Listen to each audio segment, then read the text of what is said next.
1장부터 6장 7절 어제 본문까지 5대 제사에 대해서 우리가 살펴보았죠. 그러고 나서 오늘 본문 6장 8절부터 23절까지, 아니 7장 38절까지는 5대 제사의 제사장의 규례를 설명하고 있는 본문이라고 이해를 하시면 되겠습니다. 다시 한번 말씀드립니다. 1장부터 6장 7절 어제 본문까지는 5대 제사의 구체적 매뉴얼을 하나하나 소개하고 있다면, 오늘 본문부터는 각 제사마다 제사장이 집례를 하기 때문에 제사장이 꼭 지켜야 될 규례를 설명하고 있는 그런 본문이라고 이해를 하시면 좋겠습니다. 자, 오늘 본문만 보시면 크게 두 부분으로 나눌 수 있습니다. 8절부터 13절까지는 번제에 대한 제사장의 규례를 소개하고 있는 본문이고요. 14절부터 오늘 본문 끝절 23절까지는 소제에 대한 제사장의 규례를 소개하고 있는 그런 본문이라고 이해를 하시면 되겠습니다. 여러분, 제사장의 규례라고 하니까 최 목사님만 잘 유념을 하고 묵상을 하시면 되겠구나, 이렇게 이해를 하시면 안 됩니다. 오늘날은 구약의 시대가 아니고 신약의 시대고요. 예수님의 십자가의 죽음과 부활 이후의 시대이기 때문에 베드로전서의 말씀처럼 우리가 다 왕 같은 하나님 앞에서 제사장입니다. 그래서 오늘 본문이 목회자만 들으면 되는 본문이 아니고요. 예수 그리스도를 주로 삼는 모든 그리스도인들이 함께 묵상해야 될 그런 본문이라고 이해하시면 되겠습니다. 자, 첫 번째 6절부터 13절까지 번제에 대한 제사장의 규례를 보시면 정리를 하면 이렇습니다. 세 가지로 정리를 해볼 수 있는데, 첫 번째는 번제단의 불이 항상 꺼지지 않게 해라.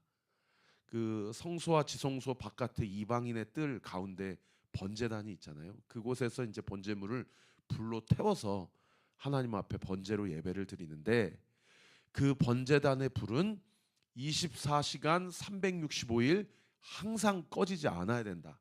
이것이 가장 중요한 제사장들에게 부탁하시는 제사장의 규례라는 거예요. 여러분, 번제단의 불이 항상 꺼지지 않게 하기 위해서는 어떻게 해야 됩니까? 나무를 항상 채워가지고 그 불이 꺼지지 않게 할 것이고요. 그리고 그 나무가 불태워지면 재가 남을 거 아닙니까? 그 재를 어떻게 해야 돼요? 항상 치워야죠. 그래서 오늘 본문에 보면 그 재를 항상 치울 때에 성소 안에 입었던 제사장의 옷을 벗고 다른 옷으로 갈아입고 그 재를 가져다가 진영 바깥으로 나아가 지정된 거룩한 곳에서 재를 다 처리를 해라고까지 그렇게 이야기를 하고 있습니다. 그래서 번제 규례를 세 가지로 압축하면, 첫 번째, 불을 꺼지지 않게 하라. 두 번째, 태우고 남은 재는 항상 치워라. 그리고 마지막 세 번째, 그 불을 성소에서 제단 앞에서 불을 태울 때, 번제를 드릴 때 옷과 진영 밖으로 나아가서 재를 치울 때 옷을 다르게 하여서 복장을 채비하라, 바로 하라라고 이야기하시는 것이 번제에 대한 가장 중요한 세 가지 규례라고 하는 것이죠. 8절부터 13절까지가 그 내용이 쭉 기록되어 있습니다. 여러분, 번제 규례를 통해서 우리가 알 수 있는 것이 무엇입니까?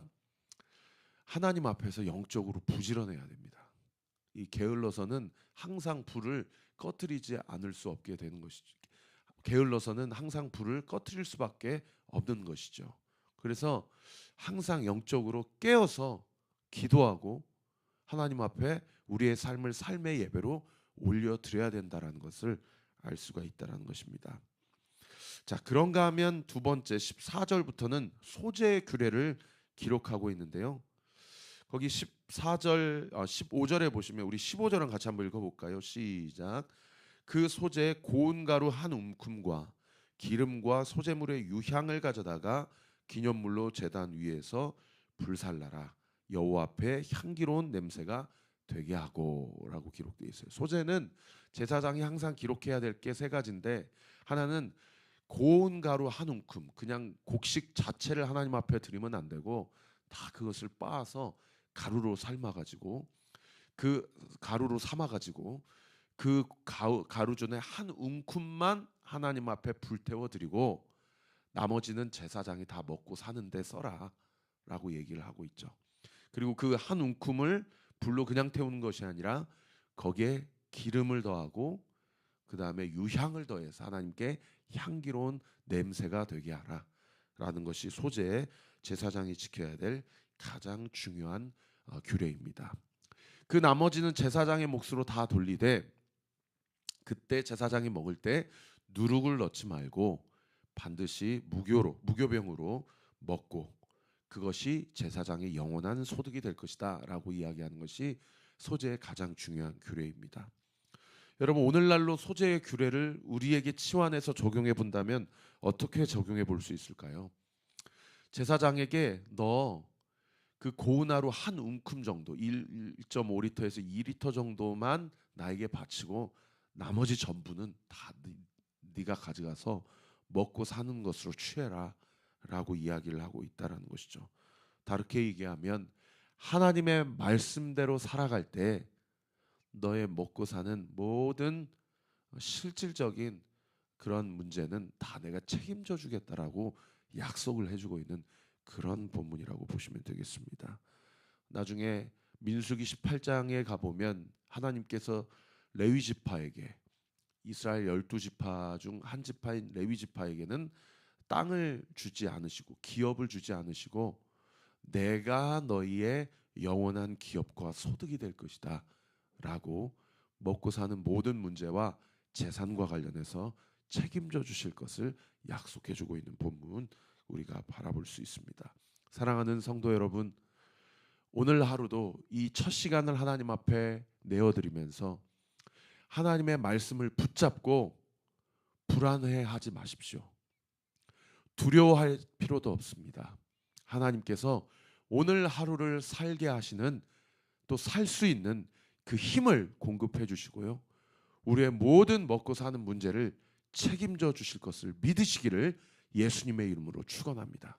그러므로 이 아침에 두려움과 걱정, 염려, 내 안에 있는 모든 나를 고통스럽게 하는 문제까지도 믿음으로 하나님 앞에 내려놓으십시오. 그리고 모든 문제의 해답이 나의 주인이신 예수님께 있음을 다시 한번 인정하고 고백하며 예수님의 인도하심을 받으십시오.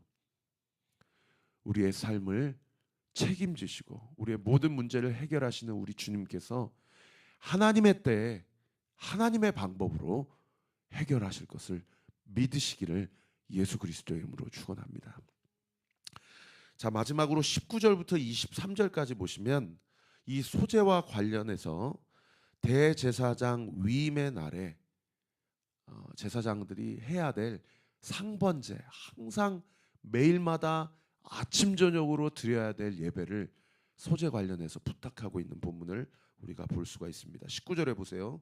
이 부분은 제가 구절로 주의를 해드리겠습니다. 여호와께서 모세에게 말씀하여 이르시되, 20절, 아론과 그의 자손이 기름 부음 받는 날에, 이 날이 대제사장 위임식 날입니다. 그때 여호와께 이런 소재를 특별하게 드릴 때에, 그다음 9절, 고운 가루 10분의 1 에바를 항상 드리는 소재물로 삼아 그 절반은 아침에 절반은 드리되 그것을 기름에 반죽하여 철판에 굽고 기름에 적셔 썰어서 소재로 여호와께 드려 향기로운 냄새가 되게 하라. 그다음 9절, 이 소재는 아론의 자손 중 기름 부음을 받고 그를 이어 제사장 된 자가 드릴 것이요. 여기 아론의 자손 중 기름 부음을 받고 그를 이어 제사장 된 자는 대제사장을 얘기합니다. 그 대제사장이 드릴 것이고 영원한 규례로 여호와께 온전히 불사를 것이니 제사장의 모든 소재물은 온전히 불사르고 먹지 말지니라. 그러니까 일반적인 소재물은 고운 하루 10분의 1 에바만 나에게 드리지만 대제사장이 대제사장 위임식 날에 아침 저녁으로 드리는 그 소재물은 너희가 온전히 다 불사르고 먹어서는 아니 된다라는 것을 당부하고 있는 것이고요. 그날만 소재물로 대제사장이 특별하게 드리는 것이 아니라 그날 이후로 아침 저녁으로 상시로 그 이후로 항상 하나님 앞에 온전히 소제물을 드리라 라고 이야기를 하고 있다는 거죠. 12지파의 소제물 중에 일부를 하나님께 드리고 나머지는 다 너희가 먹어라. 그러나 너희를 위한 소제물은 너희가 먹지 말고 온전히 불살라서 다 나에게 바치라 라고 이야기를 하고 있다는 것입니다. 여러분, 대제사장과 아론의 자손들 레위 지파에게 무엇을 당부하고 있는 것입니까? 너희도 나에게 일정의 것을, 아니 전부를 나에게 바쳐야 된다. 너희도 수종든이라고 예배드리는 것을 놓치고 그렇게 살아서는 아니 된다라는 것을 특별히 대제사장과 그의 자손들 레위 지파 후손들에게 당부하고 있는 그런 본문이라고 볼 수가 있는 것이죠. 오늘 아침에 새벽 예배를 준비하려고 이렇게 스텝 그 구역 미디어 부스에 가서 이런 거 저런 거 만지는데 어제 우리 스텝팀이 여러 가지 만지다가 지난주랑 좀 여러 가지 수치가 좀 다르더라고요. 그 오디오 잭도 빠져 있고 좀 세팅도 달라지고 해서 제가 좀 적지 않게 당황을 했는데 어쨌든 이렇게 하면서 만져지니까 또 음악 BGM도 나오고 마이크도 켜지더라고요.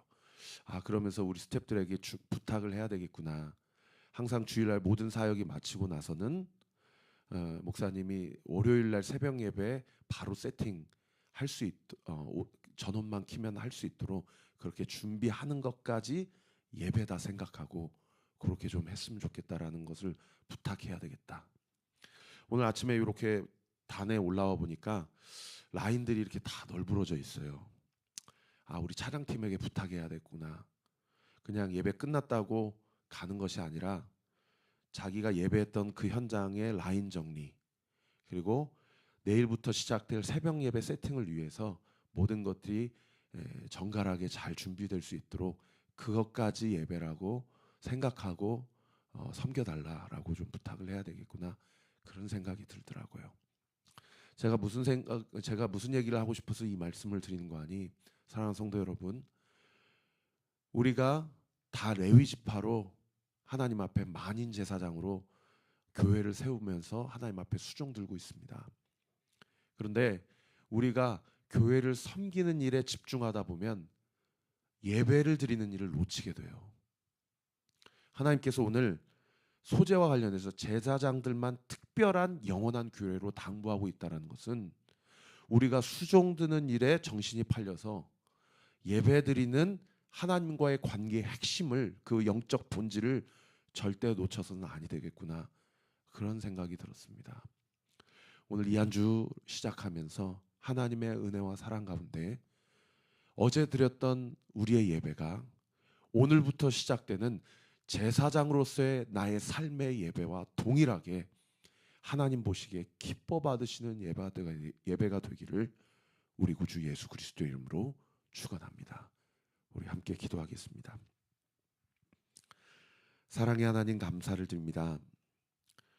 오늘 이 아침에도 하나님의 은혜와 사랑 가운데 이 하루를 시작합니다.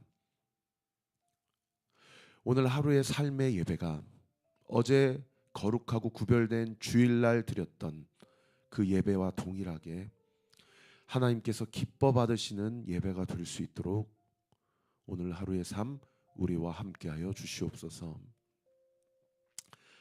사람들은 보고 있지 않다 하더라도 우리 주님은 나를 다 지켜보고 계시다는 사실을 믿고 두렵고 떨린 마음으로 오늘 하루를 살게 하시되, 오늘 하루 하나님의 뜻대로 살아갈 힘이 나에게 없음을 이 아침에 인정하오니 오늘 하루 이 시간 주님께 드리는 눈물의 기도를 주님 들으시고 오늘 하루도 하나님 보시기에 기쁘신 삶을 살아드릴 수 있도록 우리 가운데 역사하시고 우리에게 힘과 용기와 믿음을 공급하여 주시옵소서.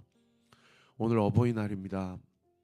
어머님께 아버님께 전화 한 통 드리는 것이 그렇게 어렵지 않은 가정도 있지만 그렇게 전화 한 통 안부 한 구절 그렇게 여쭙는 것이 참 어려운 가정도 있습니다. 주님께서 그 가정에게 더 특별한 은혜와 사랑을 부어주셔서 영적 믿음의 가정의 원리가 온전히 세워지는 놀라운 은혜가 있도록 주님께서 은혜 위에 은혜를 더하여 주옵시고, 우리 사랑하는 온리교회 모든 성도들의 가정에 다른 것은 없습니다. 오직 믿음의 유산이 3대째, 4대째, 1000대까지 이르는 놀라운 하늘의 축복이 부어지는 귀한 믿음의 명문가정 되게 하여 주옵소서. 오늘 이 아침에 주님 앞에 드리는 모든 기도가 반드시 응답될 것을, 아니 이미 응답되었음을 이 시간 믿음으로 선포하며 우리의 입술을 주목하고 계시는 우리 구주 예수 그리스도께, 우리 구주 예수 그리스도의 이름으로 기도하옵나이다. 아멘. 지금은 우리 구주 예수 그리스도의 은혜와 하나님의 사랑과 성령 하나님의 위로 교통 충만하심이, 부지런해야 된다, 먹고 사는 거 걱정하지 말아라, 내가 책임진다, 그리고 네가 내가 부른 영적 제사장이다 라고 하신 말씀을 이 아침에 다시 한번 믿고 그 믿음 가지고 오늘 하루를 살아내고자 하는 우리 사랑하는 온리교회 모든 성도들 머리 위에 지금으로부터 영원토록 함께 하시기를 간절히 축원하옵나이다. 아멘.